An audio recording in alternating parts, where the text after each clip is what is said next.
చైనాలో civil war, గిరిజన తెగల తిరుగుబాటు. ఏది కమ్యూనిస్టు మహాశక్తి చైనా ఇది. అలాంటి చైనాలో తిరుగుబాట. ఎడమకాలి బొటన వేల కిందేసి నలిపి పారేస్తాడు అక్కడ ఉన్నది జీ జింగ్పింగ్. కానీ వాస్తవం అది కాదు. తిరుగుబాటు స్వరాలు, ధిక్కార స్వరాలు దేశం మొత్తం వినిపిస్తున్నాయి.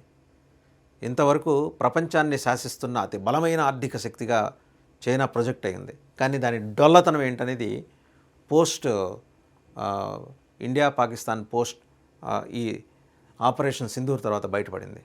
చైనా డొల్లతనం, చైనా ఆర్థిక వ్యవస్థలో ఉన్న లోపాలు, చైనా తయారు చేసే వస్తువులు, చైనా తయారు చేసే ఆయుధాలు.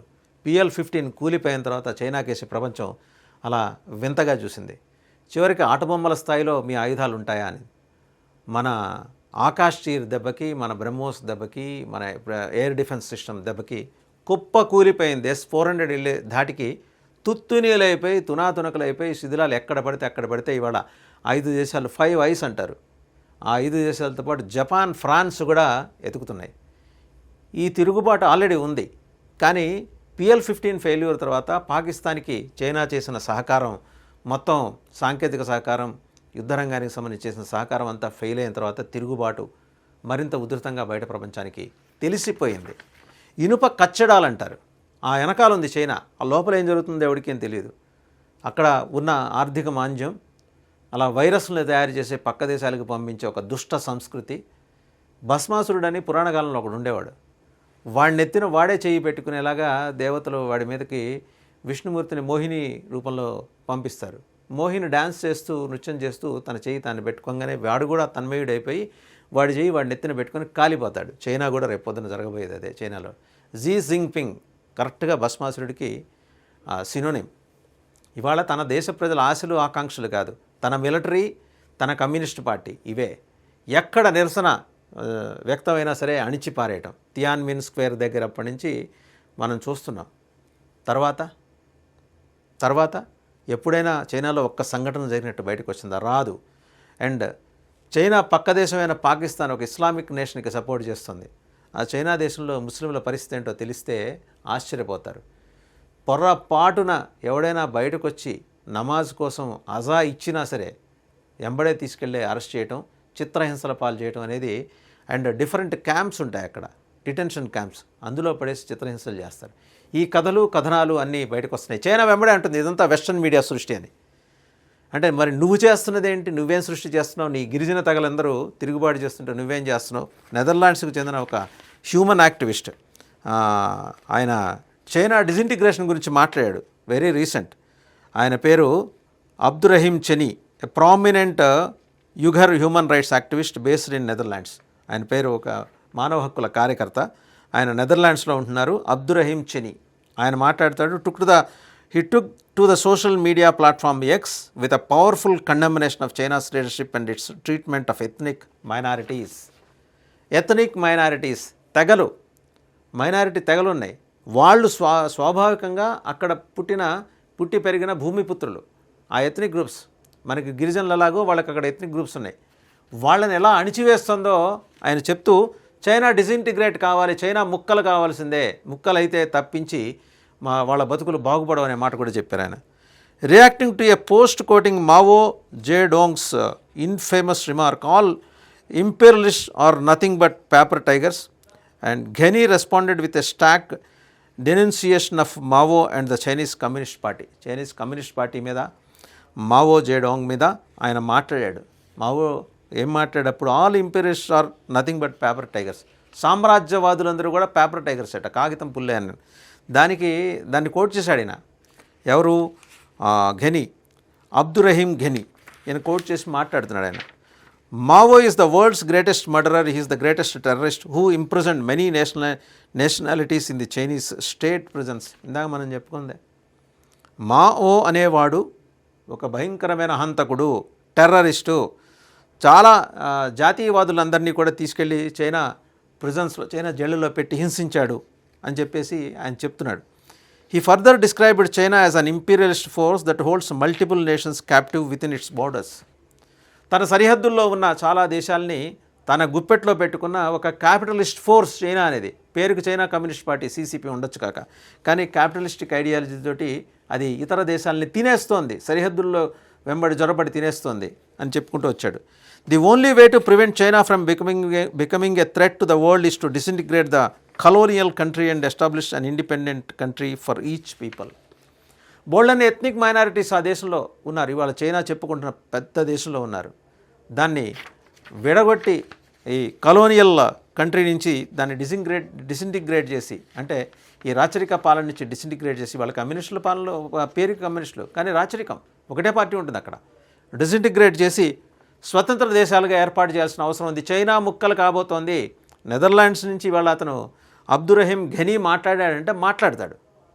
ఎథ్నిక్ మైనారిటీస్కి అక్కడ జరుగుతున్న ఇబ్బందుల గురించి ప్రస్తావన చేశాడు. చైనా 9 ముక్కలు కాబోతోంది. అతను అంటమే కాదు, ఇది ప్రపంచవ్యాప్తంగా జియో పొలిటికల్ అఫైర్స్ని గమనిస్తున్న వాళ్ళు. రేపు పొద్దున పాకిస్తాన్ ముక్కలైన మరుక్షణం చైనాలో తిరుగుబాటు తీవ్రతరమవుతుంది, అంతర్యుద్ధం తీవ్రతరమవుతుంది. 9 ముక్కలు కాబోతుంది, ముక్కలు చెక్కలు కాబోతుంది. ఆయన అంటాడు, he wrote calling on the United states and western powers to support independence movements across China's territories. China లోపల, చైనాకు అనుబంధంగా ఉన్న టెరిటరీస్లో జరుగుతున్న ప్రజా ఉద్యమాలకు, తిరుగుబాటు ఉద్యమాలకు సహకరించాల్సిందిగా వెస్టర్న్ పవర్స్, పాశ్చాత్య దేశాలకు, అలాగే యునైటెడ్ స్టేట్స్ ఆఫ్ అమెరికాకు కూడా ఆయన విజ్ఞప్తి చేశాడు. ఘనీ originally from అక్సు in the Xinjiang region has long been outspoken about the persecution of Uyghurs. ఆయన ఉఘర్స్ అనే ఒక తెగకు చెందినవాడు. వాస్తవంగా చైనాలోని Xinjiang రీజియన్, ఆ ప్రాంతానికి చెందిన అక్సు అనే ఏరియా నుంచి ఆయన నేటివ్ ఆఫ్ అక్సు అనమాట. ఎప్పటి నుంచో మాట్లాడుతున్నారు ఆయన. ఈ తెగల అణిచివేసే గిరిజన అండ్ నేటివ్ పీపుల్, మనకి ఆదివాసీలు అండ్ మూలవాసీలు ఎలాగో వీళ్ళకి నేటివ్ ఆయన. According to reports since 2017 he has last contact with 19 family members.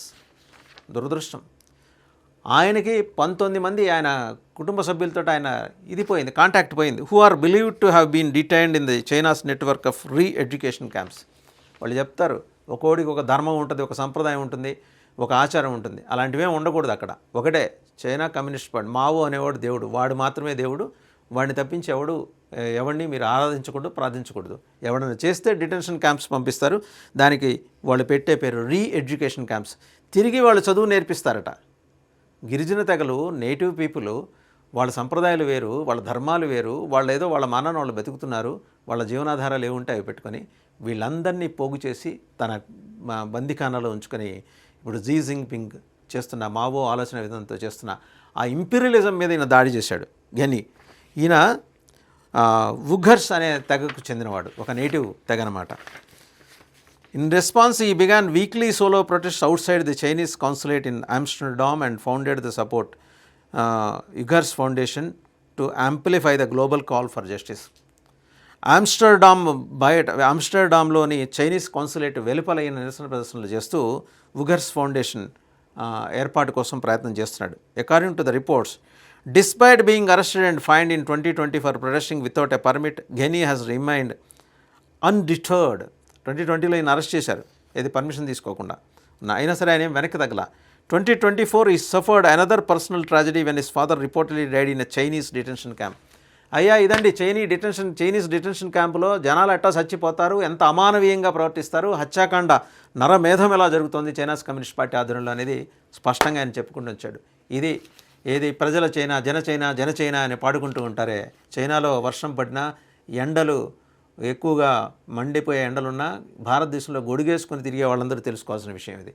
Chinese detention క్యాంపులో ఎన్ని అరాచకాలు జరుగుతున్నాయో. His latest remark come at a time growing international scrutiny of China's human rights recorded. చైనాలో మానవ హక్కుల ఉల్లంఘన ఏ స్థాయిలో జరుగుతోంది, అంతర్జాతీయంగా వెల్లువెత్తుతున్న నిరసనకి ఈయన చేసిన వ్యాఖ్యలు, ఘనీ చేసిన వ్యాఖ్యలు నిదర్శనమని చెప్పుకోవచ్చు.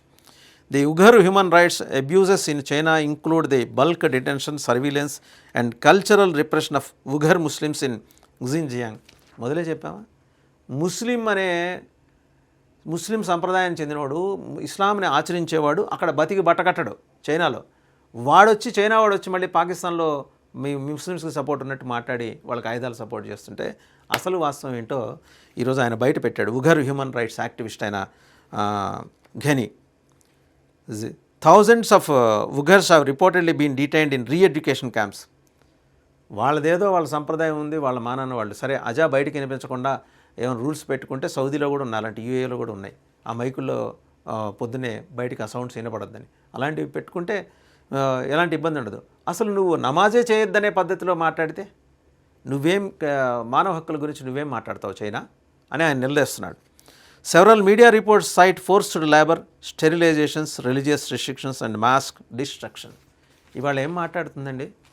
హైదరాబాదులో అసదుద్దీన్ ఓవైసీ వెంబడి ఉండే సమాజం ఏం మాట్లాడుతుంది? చైనాలో మాస్కుల్ని మూకుమ్మడిగా కూలగొడుతున్నారు మసీదుల్ని.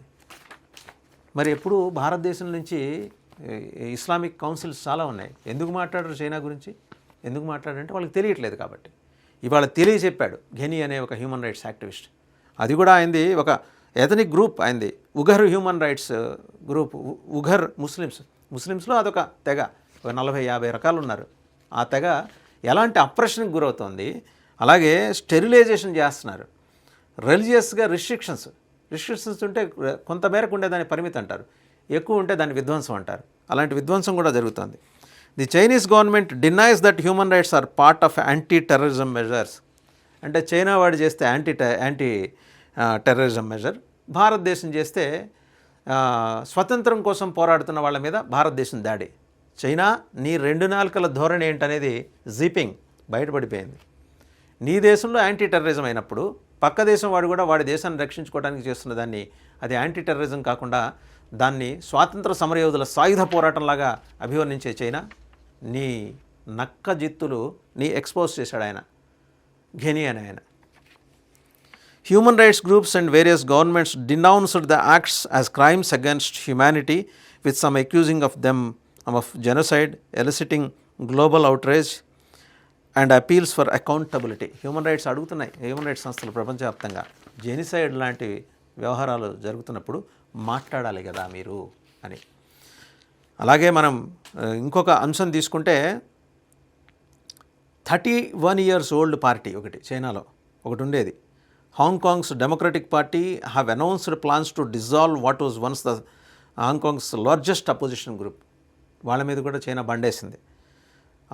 హాంకాంగ్స్ డెమోక్రటిక్ పార్టీ ఆయన ఆ పార్టీ చైర్మన్ లో కిన్ హే అయితే దాన్ని షట్ డౌన్ చేయాలని నిర్ణయించుకున్నారు. The party has been struggling to survive following moves by China to crack down on dissent in the city in the wake of the 2019 protest. 2019 protest తర్వాత దాన్ని ఎలాగైనా బ్యాన్ చేసేయాలని. Beijing and Hong Kong's government have argued that such moves were necessary for national security. అంటే నువ్వు ప్రతిపక్ష పార్టీలని నువ్వు ban చేస్తే జాతీయ భద్రత దృష్ట్యా బ్యాన్ చేసినట్టు. పక్క దేశాల్లో మిలిటెంట్ గ్రూపులు టెర్రరిస్టులు మీద పడుతుంటే వాళ్ళని ఏం అనకూడదు, నువ్వు మాట్లాడతావు అంతర్జాతీయ మానవ హక్కుల గురించి. China as part of the crack down Beijing overall the former British colonies polling systems మొత్తం. The so called Patriots Law was passed in Hong Kong in 2021 that ensured only people regarded as loyal to the communist regime in Beijing could serve as lawmakers or local councillors in the semi-autonomous territory. ఈ semi autonomous టెరిటరీలో కేవలం China communist పార్టీకి సభ్యులుగా ఉన్న వాళ్ళు మాత్రమే వాళ్లే లా makers అవ్వాలి, counsellors local counsellors కావాలి. ఇంతకంటే అరాచకం. ఇందుకు కదా సివిల్ వార్ మొదలైంది, చైనాలో సివిల్ వార్ మొదలైంది. At a late night press conference ఆయన చెప్తున్నారు, ఆయన లో కిన్ హే డెమోక్రటిక్ పార్టీ చైర్మన్, ఆయన ఏమన్నారంటే కరెంట్ పొలిటికల్ సిచ్యుయేషన్ గురించి మాట్లాడుతూ developing democracy in Hong Kong is always difficult and it's especially difficult in the past few years అని మాట్లాడాడు ఆయన. He did not comment when asked if the party's latest decision has been made under political pressures. Shut down చేయాలనుకున్నారు కదా పార్టీని, ఏమన్నా pressure ఉందా అంటే ఆయన మాట్లాడలేని టైట్ లిప్డ్, ఆయన మాట్లాడలేకపోయారు. The party has set up a work group for the shutdown process. At least 75% of its members attending an upcoming general meeting will have to approve the move before it's final. 75% మంది వాళ్ళ party సభ్యులు ఒప్పుకుంటే party dissolve అయినట్టు. So ఇంత ఒకవైపు రాజకీయ పార్టీల మీద పెత్తనం, ఒకవైపు ఎథనిక్ గ్రూప్స్ మీద అరాచకం. డిటెన్షన్ క్యాంప్స్లో పెట్టి వాళ్ళ రిలీజియస్ వాళ్ళ ధర్మాలు ఉంటాయి ఒక్కో మతానికి. మనం మాట్లాడుతుంది కేవలం ఇస్లామిక్ సమాజానికి సంబంధించిన ఒక హ్యూమన్ రైట్స్ యాక్టివిస్ట్ ఘెనీ మాట్లాడింది. ఆయన తల్లిదండ్రులను చూసి ఎన్నాళ్ళైందో, 19 ఏళ్ళైందిట చాలామందితో కాంటాక్ట్ పోయి వాళ్ళ ఫ్యామిలీ మెంబర్స్ తోటి. ఎక్కడో బయట ఉన్నాడు, చాలాసార్లు అరెస్ట్ అయ్యాడు, పర్మిషన్ లేకుండా ప్రొటెస్ట్ చేస్తుంది. చైనా ఉక్కు కవచాల వెనక, ఇనుప తలుపుల వెనక, ఇనుప ద్వారాల వెనక, ఐరన్ కర్టెన్స్ వెనక ఏం జరుగుతోందనేది ఇవాళ ప్రపంచం చూస్తోంది. చైనా త్వరలోనే 7 నుంచి 9 ముక్కలు కాబోతోంది. ఎథనిక్ గ్రూప్స్ అన్నీ బయటపడుతున్నాయి. మీ ఆట బొమ్మల లాంటి ఆయుధాలని పాకిస్తాన్కి సప్లై చేసి ప్రపంచంలో వాళ్ళని ఎదవల్ని చేసిన నీ ఘన చరిత్రని పాకిస్తానే ఎక్స్పోజ్ చేస్తుంది, వాళ్ళు ఇల్లు కాదు. బంగ్లాదేశ్తో కలిపి నువ్వు భారత్ మీద చేస్తున్న కుట్రలన్నింటినీ కూడా భారత్ ఎక్స్పోజ్ చేసింది. మా సిలిగురి పక్కనే బంగ్లాదేశ్ సరిహద్దులో 1931లో బ్రిటిషర్స్ ఏర్పాటు చేసుకున్న ఎయిర్ బేస్లో నువ్వు ఎయిర్పోర్ట్ నిర్మిస్తూ దాని కింద ఉగ్ర క్యాంపుల కోసం మళ్ళీ మసూద్ అజహర్లని అలాగే హఫీజ్ సయ్యద్లని అక్కడ కూర్చోబెట్టాలని నువ్వు చేస్తున్న ప్రయత్నాలంటే భారత్ ఎక్స్పోజ్ చేసింది. జింగ్పింగ్, నువ్వు నీ ఇంటిని సరిదిద్దుకో, నీ అంతర్యుద్ధం చైనాని 7 నుంచి 9 ముక్కలు చేయబోతోంది.